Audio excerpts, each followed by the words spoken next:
Hey guys, welcome back to our channel Sharma ji का बेटा imbibe complex concepts. आइए सबसे पहले ये क्लिप देखते हैं।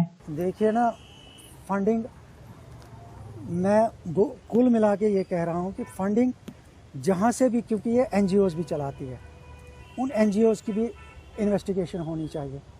अपने आप पता लग जाएगा कि पैसा कहाँ, और लीगल डॉक्यूमेंट्स में ये दिखा रहे कि ये बेकार है, अनएम्प्लॉयड है, तो एक अनएम्प्लॉयड कहाँ तक खर्चा कर सकता है, तो उसकी तो जांच होनी चाहिए ना।